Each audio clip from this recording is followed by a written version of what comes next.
right, we're ready to go. Hopefully I won't start laughing.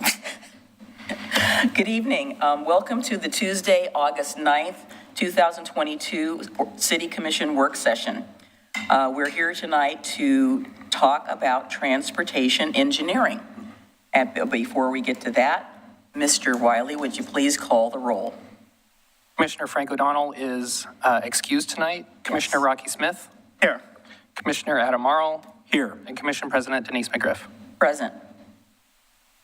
All right. So as I stated previously, we are going to have a presentation on Traffic Engineering 101. And I will turn it over to Mr. Foyles, who will then turn it over to Mr. Lewis. Introduce John Lewis, Public Works Director. Thank you for that, Patrick. That was fabulous. You didn't read off my bio. Could you give his bio while you're there too, so we can talk about his long experience? No, we don't want to hear that. So thank you, commissioners, for your interest in this topic. This topic's been presented to the, at least the Planning Commission. I want to say CIC and maybe the tax or just Planning Commission. Okay, so, and I think Commissioner McGriff, you asked, or Commission President McGriff, you asked that we bring this to the City Commission. So I'm going to like to introduce Rhea Fliszkowski, right? Close enough?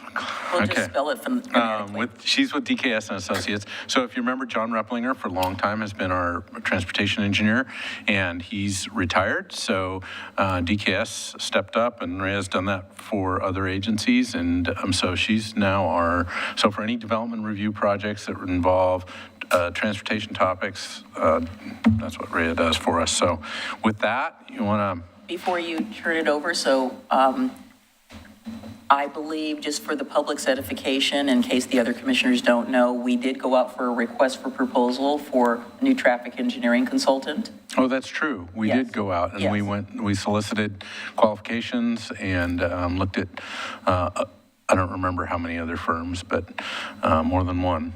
Yes. And yes. Yeah, so I thought that was important for the public to know that. Yes, interviews? Yes, I recall when there were interviews, and I presume our stellar assistant director, Mr.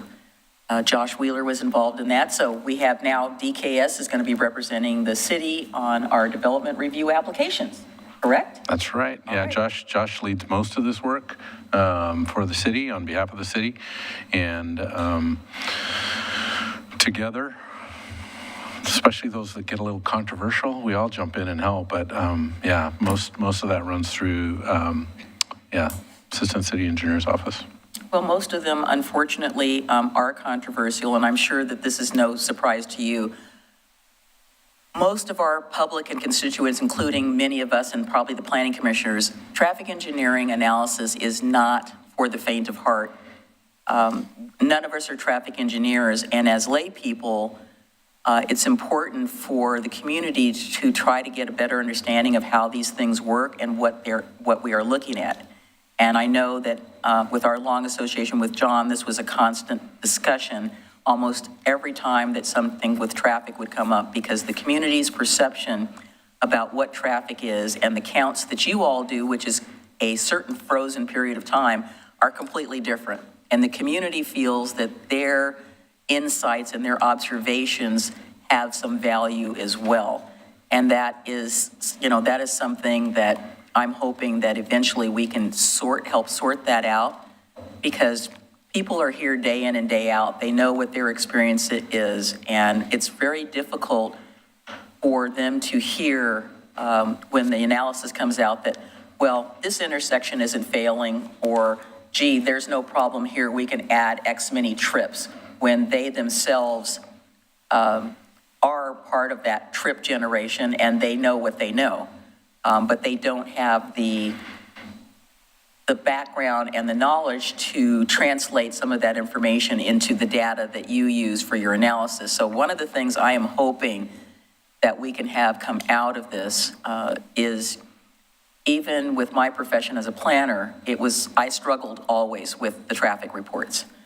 And I'm hoping that we can come up with something that might be usable by the public, even if it's a fact sheet or a cheat sheet or whatever, how you review this, how you look at it, how it's being looked at, so that they can get some understanding of what we're looking at.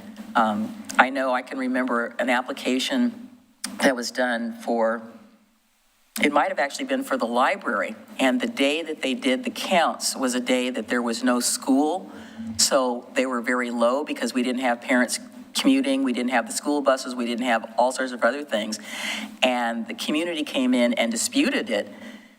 They said, well, you realize this was a holiday.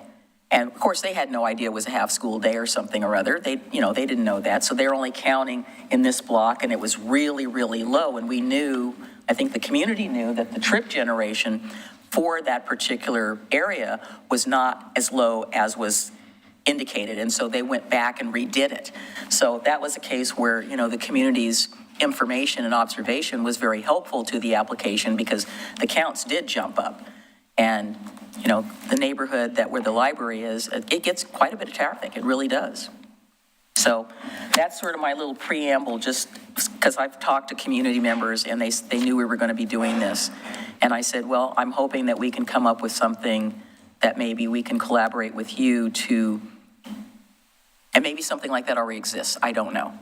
But we could be a guinea pig and be the first to come up with like a fact sheet to help people, because it's really vexing to them, and they're very frustrated when they come out of here. It's like, and and I will say one of John's favorite phrases was, we are all going to have to get used to congestion. And I always told him, John, don't say that. That just sets people off, because they don't want to hear that. It may be true, but they don't want to hear that. So I don't know, I didn't count the slides, but we need to get through this. Yep, let's get through it. In time. I was either going to say it at the beginning or the end, so now you know, so that's it. That's good, and I think a comment. What I would recommend is I'll go through my presentation, and then we should have time at the end to get back to that question. Great. Can you make sure your mic is on? Or move it closer. Yeah, you almost, yeah, there you go. Yeah, and move it a little closer. Josh will get it all fixed up there. It's on, just, Yeah, is that better? Okay, so yeah, let's just jump into the slides, and then, so you guys know it's Oregon City Commission work session tonight on transportation engineering and planning. My favorite. Just a really brief agenda, what I'm going to talk about tonight, some introductions, long-term transportation planning, and then we'll dive into transportation analysis for development review. So just a quick introduction. I'm Maria Flisikowski with DKS Associates, as John Lewis had already introduced me. I've been at DKS for 23 years. I do work for a lot of communities in Washington and Oregon, providing on-call development review services. I've been doing this for, 20 years. And I also have a background in long-range community planning as well, all over Oregon and Washington. I can't do it by myself. There are two people at DKS that help me a bunch. Is Kevin Chuick. He's a senior transportation planner. He's been at DKS for 14 years. Kevin also works for a lot of cities doing development review services as well. And he has some local experience here too. He worked on your transportation system plan, your system development charge update, and he's worked on several local sub-area plans. And then also helping me is Amanda Daring. She has 6 years of experience. She works with me on a lot of the cities that I provide development review services for. And she also has some local experience. She worked on the Thimble Creek concept plan, and she's currently helping you guys with some of the I-205 tolling review. And Amanda was here recently. She presented on transportation modeling, if you guys recall, which I'm sure was very exciting. All right, so with that, let's jump into some long-term transportation planning. So there are several plans for long-range planning that help us identify the policies and projects that we need to be applying when we are looking at long-range planning in Oregon City. And starting at the high level is the Oregon Highway Plan. That is adopted by the Oregon Transportation Commission. That is full of policies that we need to follow. And then right next to it is the Oregon Transportation Planning Rule. It also has very strict policies and procedures that we need to follow when we're doing transportation planning and engineering and making findings. And then Metro has a regional transportation plan that applies to Oregon City, since you are in the metro area. Clackamas County has their own transportation system plan that we look to whenever we're working on the edges of your city, and we are looking at facilities, right, that interact with Clackamas County's system. And then, of course, Oregon City, you have your own transportation system plan. So just a little bit of context. You do have a comprehensive plan that provides a vision for 2040. These are your top 4 vision or commitments for your city. They include healthy and welcoming community, a diverse economy, having a connected infrastructure, and a protected environment. And then from those, the Oregon City Transportation System Plan has 8 specific goals that are really intended to guide our decisions that we make in transportation planning in the city. And I'll read them really quick. Enhance health and safety, emphasize effective and efficient management of the system, foster a sustainable system, provide an equitable, balanced, and connected multimodal system, identify solution and funding to meet needs, increase the convenience and availability of pedestrian, bicycle, and transit modes, ensure the system supports a prosperous and competitive economy, and comply with state and regional plans. This is just a little bit to talk about, how we address land use growth, development, and then which then, translates into traffic growth. The TSP is a much higher level. It addresses your long-range system needs for all modes across the city. And then when we get down to the development review level and we're looking at growth, it really addresses short-term needs and impacts, and it's very focused in a local area that would be near a development. So I just wanted to be really clear. There really are 2 different looks that we look at, separating long-range and short-term growth. And then some of the outcomes that come out of the Oregon City Transportation System Plan, it provides us regulations, those goals that I just read to you moments ago, and various policies. It also includes design standards that we apply, and then transportation elements that go into your development code that we apply. The TSP also provides a project list, which is simply master plans of projects for all of the modes of travel, and they are prioritized. That pie chart on the bottom left shows you how your TSP projects are separated by the different modes. So you can see driving is the most, but right behind it is walking, biking, and some of the other various modes. And then the TSP also provides a funding forecast. How much money will we have available to us in the planning horizon the next 20 years? And that's a mixture of the gas tax revenue, the system development charges that you collect locally, any contributions from development, and then there's a new vehicle registration fee that's coming from Clackamas County too. I didn't think that was new. I thought we already had that. Well, it's relatively new. Within the last year or 2? No, I think it's been in place longer than that. Oh, I might have a COVID moment then. Has it been longer than that? Unless they're gonna do another one. Oh, I thought it'd only been just a couple of years. Wow. Yeah. It's been a little. The Clackamas County The Clackamas County vehicle registration, I thought that we'd had that for at least 3 to 4 years. Oh, then that's just me having a lapse of time. It feels new. Maybe the money isn't here and we haven't spent it yet. Yeah, it was definitely pre. And it was a different county commission as well. Yes, it was. And then the pie chart on the bottom right is just showing the distribution of the funding, showing that, and I know it's blocked by that little Can you move that a little box. bit, Jacob? No.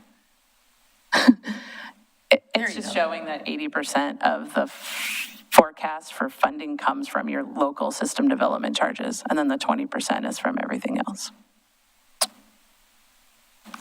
All right, let's jump to the fun stuff. So, Could I ask a quick question? Oh, I know sure, we're trying to go get through it. So on the pie chart, because it came up recently, so the 80% basically, public, if you're listening, has to do with new development. And then what we have left is, like many communities, we have a lot of areas where people would love to have sidewalks, but the incomes in those particular neighborhoods are not such that those people could afford to put together an LID. So we have to kind of do them as catch can, or apply for community development block grant funds through the county to try to upgrade some of those areas where we don't have funding funding right off the bat, because I've been asked many times, well, why doesn't our neighborhood have sidewalks? Why doesn't the city put in the sidewalks? No, yeah, and I will point, this is the funding, the 80-20 split here of how the TSP is expecting their project list to be covered, which is, like capital improvements. It doesn't include maintenance, just to be clear. And the city has a lot of other funds that go just to the maintenance of the system, which isn't accounted for here.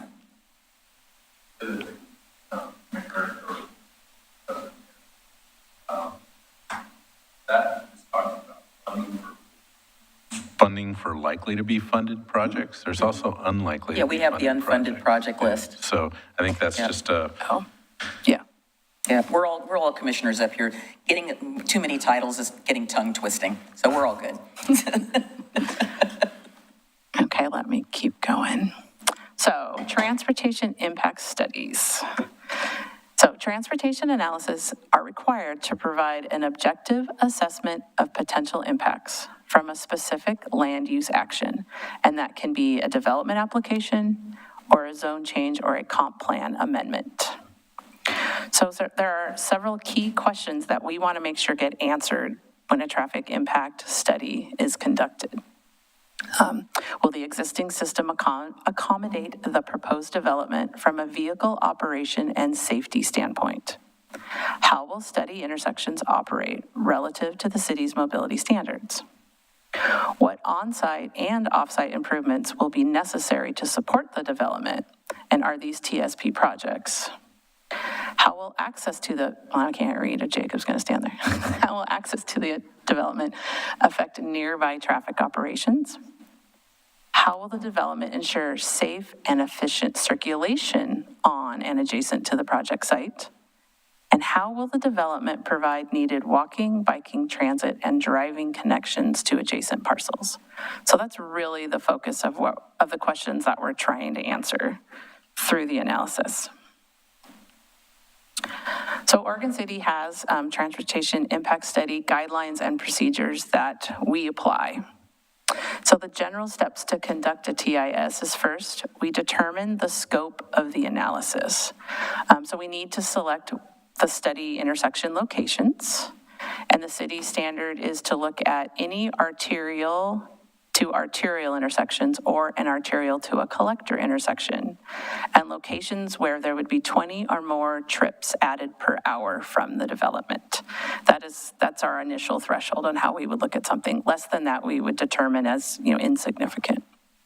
And then we also need to determine the times of days and the year of opening of the development. And that can change a little bit. Typically, we always look at the morning and the evening commute peak hours during the weekday. That's when traffic operations are typically at their worst. But depending on the type of development, we may expand that. For schools, we look at morning and afternoon peak, because that's really when, schools have their biggest impact. A drive-through coffee place might open really early, so we want to look at that. Churches, we typically would look at a Sunday. So there's some flexibility there, and it needs to be, custom for the land use. And then we move on to evaluating the system performance. There's data collection, the intersection counts have to be done. We need to inventory the system, traffic signals are here, roundabouts are here, number of lanes, sidewalks, transit routes, the entire system needs to be inventoried within the study area. And then we estimate new trips. We evaluate the intersection operations. Is there a need for any new connections? Are there safety issues? And then we evaluate the site access. And then once that's done, we take the conditions without the development and with the development, and we compare them to see what that delta or that measure of impact is specifically for the proposed development. And then once we know that, we can start working on recommending mitigations if the standards are not met. We look at if there's a need to construct any off-site improvements, like if an intersection needs capacity. We look at constructing improvements along the site frontage to meet the city's standard for that type of roadway. And then we look to see if they need to pay fees towards any planned improvements. It could be, typically it's SDCs, but sometimes if it's a specific intersection, the city also collects a proportionate share to designated improvements there based on trips. And I will say, I'm going to go into all of these in more detail on my next slides. I know I just went through a lot really fast. All right. So, trip generation, I know sometimes seems to be a bit of a mystery, so let's walk through this. So for estimating new trips, typically we use ITE, which is the Institute of Transportation Engineers, and they provide trip rates that are based on national surveys that they collect, and they have a wealth of data. It's kind of the Bible for trip generation. There are land use categories that are available for a wide range of types of development. And they do change and update this often. There has been a recent update where they have kind of done an overhaul on residential, so it's more reflective of the type of housing market and supply that's coming out. So that's been a great tool for us. And they're also always just adding new things. Honestly, marijuana dispensaries. We have a lot of data on those, and that's obviously new, just the last couple of years as those have become legal in a lot of states. So it's a great resource for data. And then we look at the development size. It's typically either the building square footage, or it could be the number of housing units, or it could be the number of employees. There's a couple other, like gas stations are on the number of fueling positions, so they're very specific to the type of development that we're looking at. And then the trip rates are available for peak hours. Like I said, there's that AM and PM peak, but some land uses, say churches, would actually have data available for a Sunday. And then it also has rates to help us estimate daily trips. So for instance, use church as an example. A lot of churches now have, it's more than just Sunday. So they have different trip generations. I mean, they might have different activities going on. They have daycare, yeah. Some of them have Saturday services, some of them have Sunday services, some do Wednesdays. They have meetings there. I mean, there's a lot of trips that come out of some of those facilities that I don't know, and again. Sure. So is it the ITE manual? Does it do anything It has data for more than Sunday. By state? But I think historically, Sunday's always been the highest for churches, and synagogue and like other things are in there too, that representative. But yeah, if someone was doing an impact study, we would have to get that detailed information for that development of what their intent was, right? Daycare or not, how many employees do you have? Like, you got to kind of dig in a little bit to make sure the numbers reflect what they're really going to build and what they're going to operate. Well, Seventh-day Adventists don't meet on Sundays. Well, I know that's what I meant. So you got to know your client when you're doing the study. How are the national surveys delineated by what's happening in each of the states? You mean by? See, to me, that would be more refined, because each state kind of functions differently. I don't think California's traffic is like our traffic versus Alaska's traffic versus Hawaii's traffic. It's mostly lumped together, but there is urban versus suburban. I mean, there are a lot of other variables that we can select as we go through the data to see which is most appropriate. And so it's not really state by state, it's more like the conditions of the site. And as traffic engineers, we have all of the raw data, so we're able to pick through it too. I mean, it does show the locations if we did want to start picking through what we thought was most appropriate. Is it by transit or not? There's a lot of decisions that we make when we go through that. And ITE has a lot too. Is it by light rail or not, like for housing? That is separated. So staying on the topic of churches, are you saying that the ITE trip rates, when they're not delineated by state, that traffic engineers in the state of Utah, where one might expect there to be a higher proportion of people going to church on Sundays, would be using the same ITE numbers as traffic engineers in the state of Oregon? Well, I think churches, again, I haven't done a church study in a while, is by seat. So I would think the trips per seat would be consistent. I mean, there's lots of variables. It could be square footage, but I know they also have like the number of seats that are in like the chapel or in the synagogue, and that's what the trip rate is. Does that make sense? Like, yes. That tries to rational that. Thank you. Yeah, sure. Okay, and then, yeah, the last one was there's also some allowable reductions that can be applied to the trip.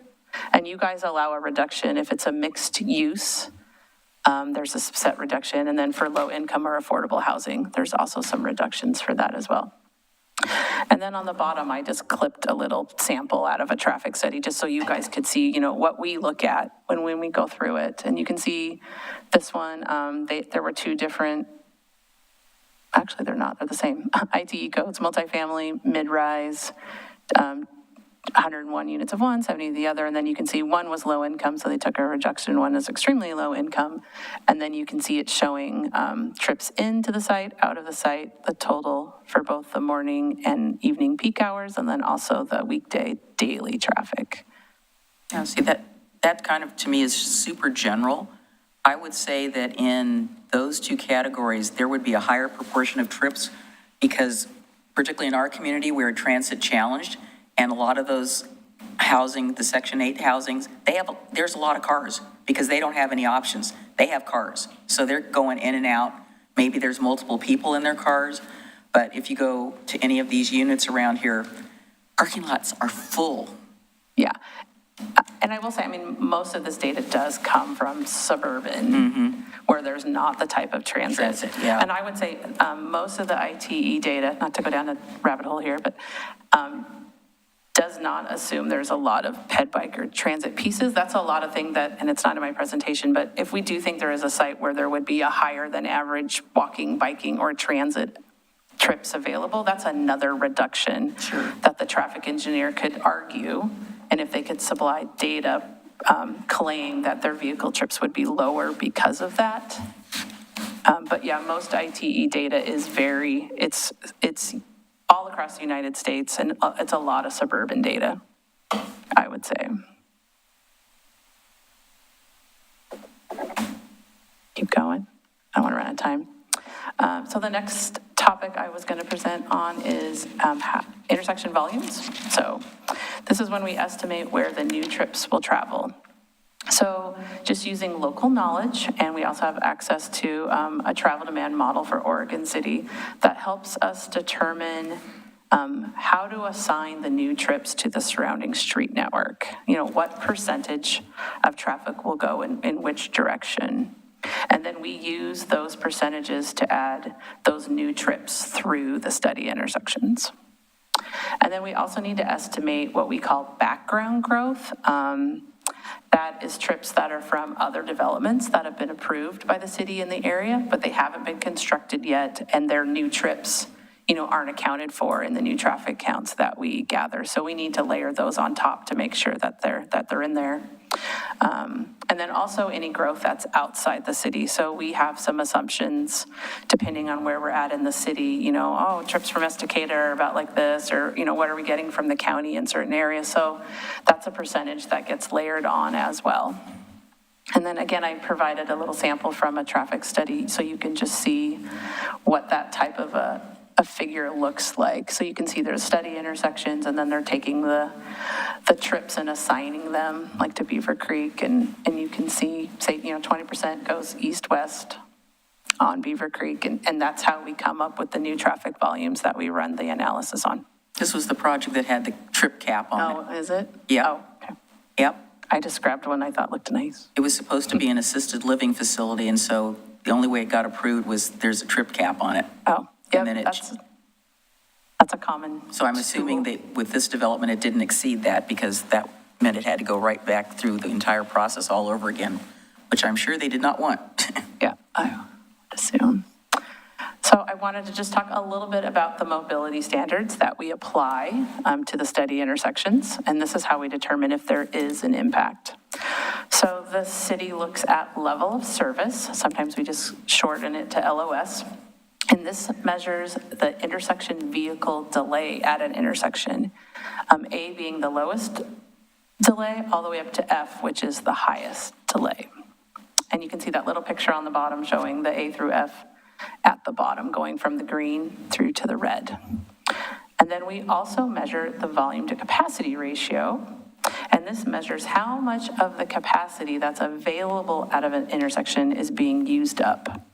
And we measure that as a percentage.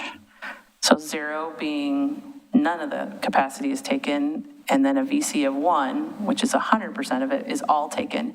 So an example of that would be, there's a signalized intersection, and it can accommodate 1,000 vehicles in an hour.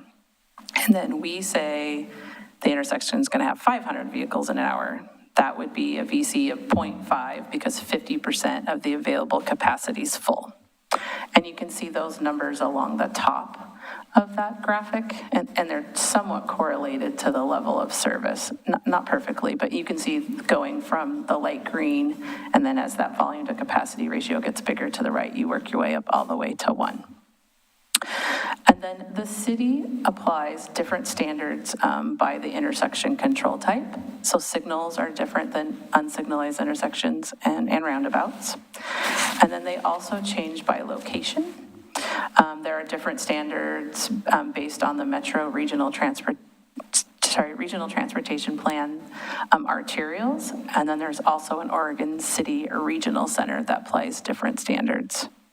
And I also would add, if it's an ODOT facility, ODOT, again, has their own standards that they apply to their roadways as well. So during an evening peak hour, I know the standard is level of service D when we look at Oregon 213, the Malala and Douglas Loop. And there's also a level of service F that is allowed at Oregon 213 Beaver Creek. So those are two special locations that have their own standard that get applied differently than the rest of the city. Why do you say it's allowed? Because it's your standard, like yeah. Because kind of when I see level of service F, I'm thinking, okay, it's like anything. If you get an F, that means you fail. And, Well, we'll get to that. Do not pass go, do not collect $200, The other thing, I just want to clarify, so level of service for an intersection is made up of lots of turning movements. So you look at every one of those turning movements when you determine the level of service, right? And Good question. and volume to capacity. So the standards look at the intersection overall, and unsignalized and signalized and roundabouts are very different. But for a signalized intersection, the level of service reflects the average vehicle delay at that intersection. So an intersection can have an overall delay of, say, of service D, but that doesn't mean that some movements aren't at level of service F. But then there must be some others that are like a level of service B, but the overall intersection is the level of service that we report. Does that answer your question? Yeah. And then unsignalized intersections are a bit different because, of course, there's the stop sign approach. That's where all the delay is at. And then there's the through movements, which typically don't have any delay because they're not controlled. So then we apply the standard to the side street approach where there's a stop sign and where the delay is. I think it'd be interesting to overlay the levels of service on intersections and the number of crashes and accidents at those particular intersections. And I suspect that they will line up pretty succinctly. Well, you'd be surprised. Sometimes the higher speeds at locations can really, when there's no congestion, can also add to safety. But yes, during congested conditions, we see a lot of frequency that's when you get rear ends and side swipes. And yeah, there's definitely a correlation between those types of collisions and when we're at high capacity. All right. So speaking of safety, Traffic Study does also do a safety assessment. They review and evaluate the last 4 years of historic collision data at the study intersections. And then they look to see if there are any collision trends or any potential safety issues that are triggered by adding the new trips from the proposed development. And again, I just clipped a little sample from a traffic study. You can see they have 4 intersections listed here, and they start to break down the data by the types and the total crashes. So this one you can see 213 Redlands Road is the highest for them. But I will say that it's not just the total number of crashes. Those then get compared to how many vehicles drive through that intersection too, because obviously busier intersections will have a higher number of crashes than a lower volume intersection. So that needs to be taken into account. That's a lot of crashes. It's over 4 years. Still a lot of crashes. Yes, it is. Well, and I will say, and I didn't show it on here, we also typically then break down what fatalities, serious, non-injury. There's lots of recorded crashes that could just be non-injury, just a tiny little fender bender on the side and everyone was fine, or something more major. So we do dig into that type of data too to see what's really going on. All right. And the TIS also looks at the access that's being proposed with the development. So we apply the city's access spacing standards. Those are based on the functional classification of the road. Is it an arterial, collector, that type of classification. And it's also based on what the fronting land use is, residential, commercial, industrial. They're all a little bit different in the types of spacing that is preferred for a development.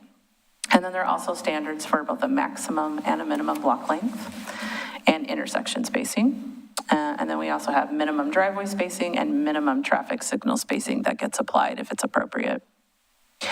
And then the TIS is also required to do a site distance evaluation to make sure the standards are met.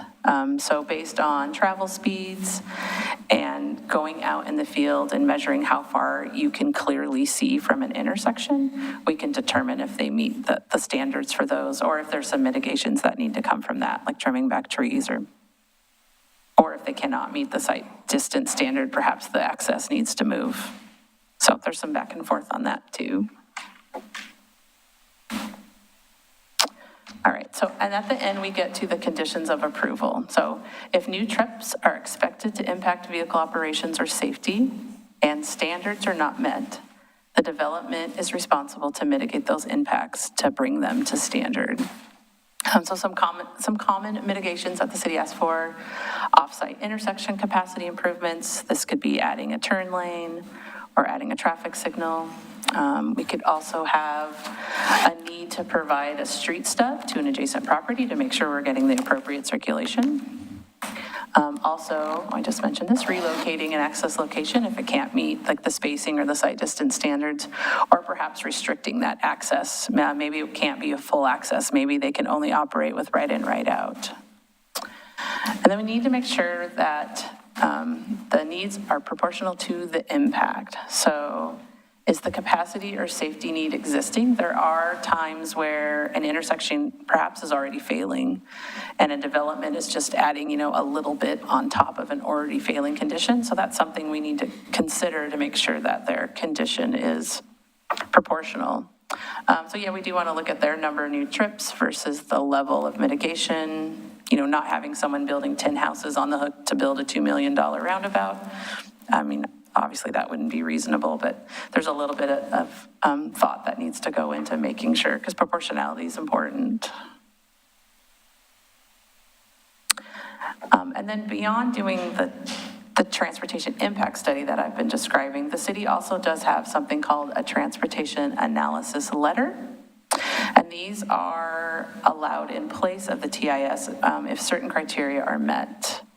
If a development would generate fewer than 24 peak hour trips and less than 25 daily trips, and examples of those would be 24 houses, single-family homes, or a 15,000 square foot office. So it has to meet that trip criteria, and it's not expected to further impact an intersection operating below a mobility standard or a safety concern. So if city staff agrees to both of those, then this transportation analysis letter is allowed to go with the development application. And the requirements are doing a trip generation estimate, which we would need to confirm that this is appropriate. And then they also need to do all of the proposed access analysis that I still talked about. That also has to happen, the site distance analysis and all the spacing standards and the connections to the adjacent properties. They really just are no longer required to do the off-site study intersection operational analysis because their trips are so low. Oh, and I think that's it. So any questions on any of my slides first? Rocky? Adam? No.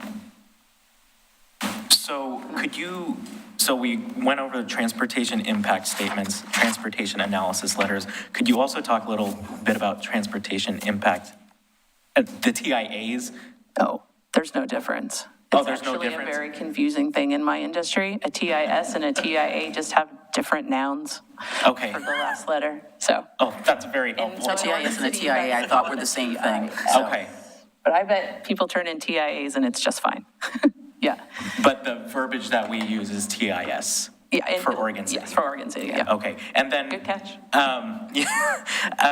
Then I was just, when I was taking my notes, I didn't get, so there's the 4 different levels you were talking about for the plans. There was the highway plan, and then I missed that second one, and then there's the county TSP and the city TSP, and the metro, yeah. Okay, perfect. I think that's probably, in that hierarchy, I'm sure that a lot of public members don't understand what those are exactly and how they affect what we do. I mean, there is, to give you an example, something that we are going to be dealing with is the Department of Land Conservation Development and the Oregon Transportation Commission are coming up with these amazingly fabulous standards involving climate-friendly communities. And I can tell you right now, in MPAC, Metropolitan Policy Advisory Committee, there is a lot of pushback. I know. Because it is, several of the cities think that it is unreasonable and that it is, they're talking about a fairness standard. So those, I mean, people don't, they really don't understand how this is all working. It's kind of like a pancake in a lot of ways. You know, we got the bigger part and then it all squishes together and gets down to us. But we still, as a jurisdiction, have some ability to determine, so to speak, our own destiny with regard to our transportation. Some of the things are allowed or required, but other things, I think, would you say we have more flexibility to make it work for our community? Sure, I mean, your streets are your streets, I would say. I Yeah. mean, you're right, it's hard if it's in the regional plan, and if it's an ODOT roadway, right, you kind of got to go with it. But when it's your community, I think you guys do have more flexibility. I mean, a lot of the standards that I presented tonight are Oregon cities. These are standards that, you know, have been developed over time, and that doesn't mean they can't change. I mean, they're updated periodically to meet community needs. Yeah, I think our community would feel a lot better if we had more control over reducing speed. And it's already been brought to my attention that there's going to be a request to reduce the speed on Lynn Avenue below 35. We had to go through ODOT, and I'm trying to figure out why we have to do that. I mean, it's our street. We know what works for us. We don't really need ODOT telling us that it needs to be X speed when we know it probably should be Y speed. And the speed ordinance rules in Oregon have softened in the last year or so. So, yeah, I'm guessing you guys could, do more with that too. Yeah, we might want to do that. I guess the other thing too is that,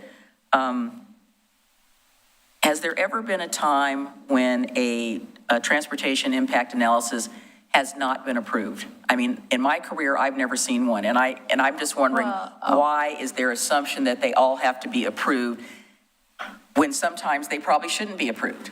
This is a question I've been asked by the community. Oh, sure. Well, first I would say, I'm guessing there's several revisions that nobody sees, right? That they don't just come in and we go, great. You get comments, they fix it. Like you said, the counts were done on a day when school's not out. You got to go fix it. Like, everything needs to meet all of our review standards. And then once staff is finally at a place where, yes, this all looks correct, right? We're on agreement with the findings that come out of it. It should be somewhat black and white. The city has standards that they apply. And if you meet them, then the development, there's no reason that you cannot approve the development. So I know some communities struggle with that, but then maybe you have to have different standards that apply. But right now, it's intersectional level of service and then the safety requirement. But those are the only teeth that you really have to measure, right? If a private development is allowed, at least from a transportation perspective, or not. So then back to my original question about the community. Yep. So we have a website that stated in our staff report, it says, a web page has been created to assist applicants with the requirements of traffic engineering. So I would presume that the other commissioners and I sitting here would like to see a website designed to assist citizens with the requirements of traffic engineering so that they can understand what it is and how they, because they are really at a disadvantage because what they get told is that, well, what you know is not based on these numbers. We're the experts, and somehow or another, we have to figure out a way to even the playing field so that the community has a fair chance of coming in and talking about whatever the situation is in their area so that it has some credibility. It is never, ever recognized. And I can tell you how many nights I sat in Planning Commission trying to figure out a way to take some of the things that the community said, turn it into findings so that they feel like they have been heard. They feel like we acknowledge their particular situations that are going on in their neighborhoods and their communities, and it's very frustrating. So are people going to have to be relegated to hiring their own transportation traffic analysis? So then you've got the dueling experts, Yeah, please you no. know, my guy says this, my guy says that. I got it. I mean, it just doesn't, we're not leveling the playing field so that the community can fully participate and get their points across. So I agree with that. That's, you know, we see it happen regularly, and we have seen it Always. regularly. One of the things that, that we've done is we've actually recorded this training and have it available for folks to watch now, just so that they can understand the language, right? But the audience that you're talking about is ever changing, right? It's not like we're in that same neighborhood every single time so that they can, you know, we're seeing development happen citywide, and unless it's on your street, and you can attest to this being on the Planning Commission, unless that project is on your street affecting you, you don't care about it. You don't show up to those Planning Commission meetings, right? You don't get informed about that. And that is hard because this topic is complicated, right? Is there a way to write the transportation analysis for, you know, A layperson? what would we call it? I think it's 8th grade reading. That helps maybe, but it's also a tough topic. And take this even a little further. We didn't talk much about fee and lieu, but there are projects that affect us, intersection that we all know. Let's say this intersection right out here.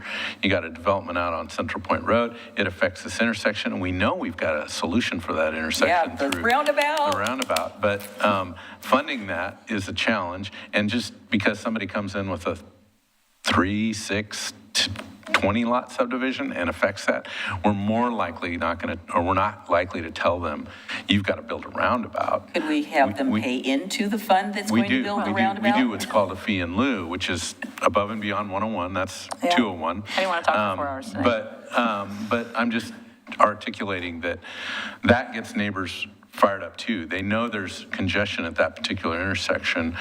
They want it fixed now. And that intersection, for instance, is partially funded through SDCs, and we have that money in the bank. We could fund that, but that's a long-standing problem that was failing, you know, or I don't know 20 that years. that's It's been- failing, but it's It's congested. been failing for 20 years, believe me. Yeah, so that pot of money isn't sitting there to be combined with the SDC money to help pay that the existing citizens kind of have to pay that. So it's, you know, it's like everything else, gas tax isn't sufficient to cover the cost of some of these projects.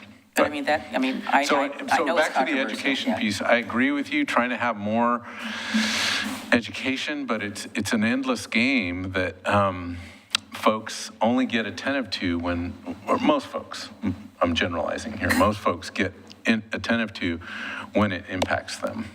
And that's a lot to try to bring them up to speed on, especially when they've already kind of formulated their opinion of what they're being told as, they just tell me the same thing all the time. Right? But if we tried to create a fact sheet or even a web page that would try to help address some of this, I'm not saying it's going to solve all the problems, but I think it shows Oregon City that it's not all about development, because again, it's very clear, we have a web page to help applicants, where they're not the applicants. You know, they're the people of the community. I mean, you know, you and I have discussed many times, I've told you about my frustration with the caravanning on my street. I mean, there will be 15 cars going by at one time, you know, and just one right after the other. And it's definitely increased since corner 14 went in. I mean, I know the difference. I can't give you all the data, but, you know, sometimes when I'm waiting, I will sit there and I will count the cars as they're going through. Okay, that was, how many cars was that before there was a gap? You know, it's, you know, just personalized knowledge. But I guess I would like, would you like to see them try to do this? I think for our credibility, I think we have to try to create some kind of a fact sheet or something that we can put online that says, this is how, this is what this is, you know?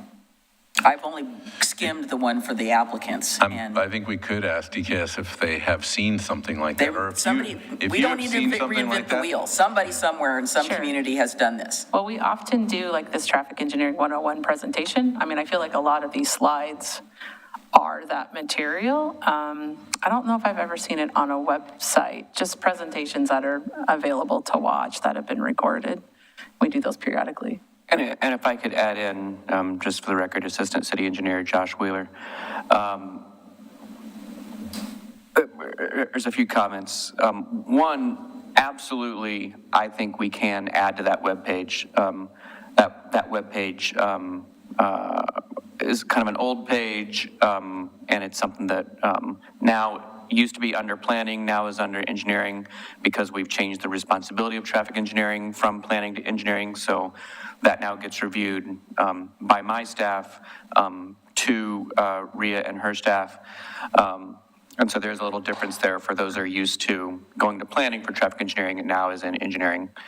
Well, hopefully there's a link there that says, oh, you're not supposed to look here, but go over here and. We actually moved the page Yeah. out from under planning and put it under and put a whole new tab on the engineering public works page. And we can add more to that or add a sub-page to it and tweak some of the language because, yeah, it shouldn't say for, you know, applicants. That wasn't the intent. The intent is that it's for everybody. The people that use it mostly happen to be applicants. So I think there are things we can do. And one good example is many people are very aware of the Timberview development at the intersection of Myers and Beaver Creek. People are seeing a lot of buildings going up, and they already have a experience. I don't know that name. The apartment complex is called Timberview. Across the high school, okay. Across from the high I just didn't school. know what it was called. Yep, it's at the intersection of Okay, Beaver Creek okay. and Myers. Okay, And a lot of people are seeing buildings going up and waiting for them to open, and they already have a negative experience about Beaver Creek Road. And so they see their experience potentially increasing in a negative way. And so they've been calling me and others quite often to talk about it, to ask about it.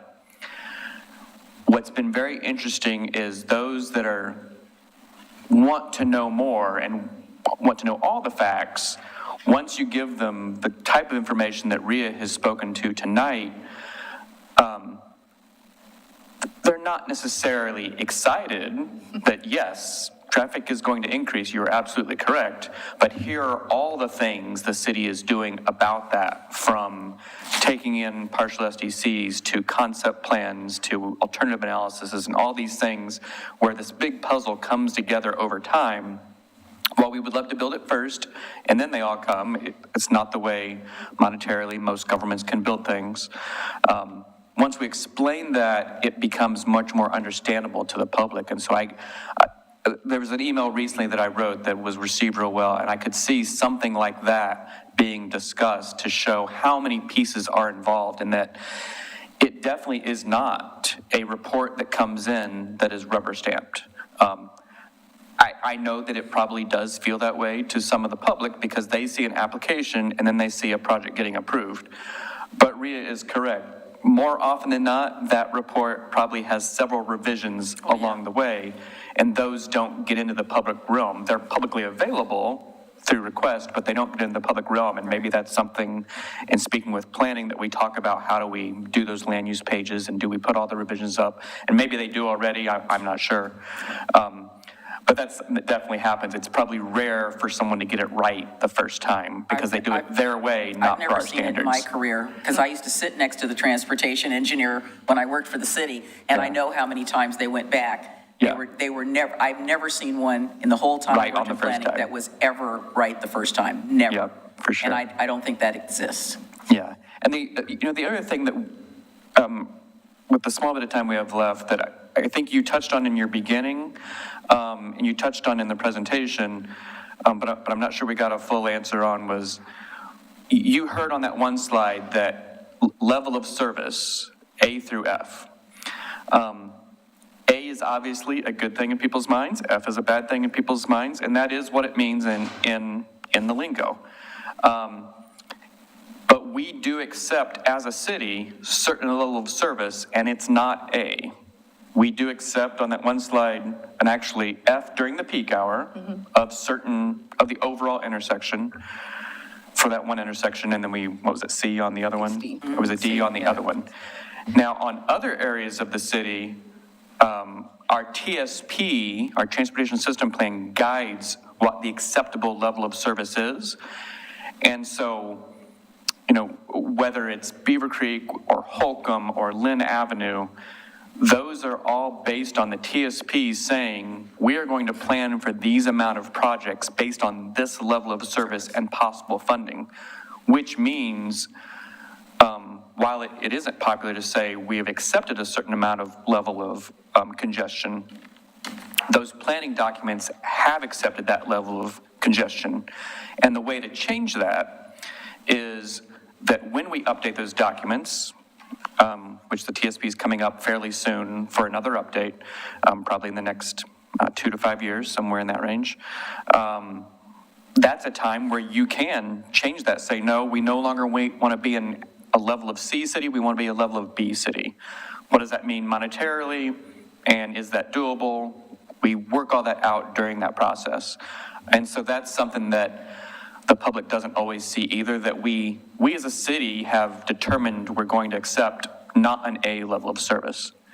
And the last thing I'd like to say is, and I've done this in my neighborhood where I live, I happen to live in Southeast Portland, and I hear this from a lot of people in the community of what they feel about their street. You had a great example of seeing a caravan of cars come through, and you see more traffic than you used to. And I would not deny that that is a true statement. It is absolutely true.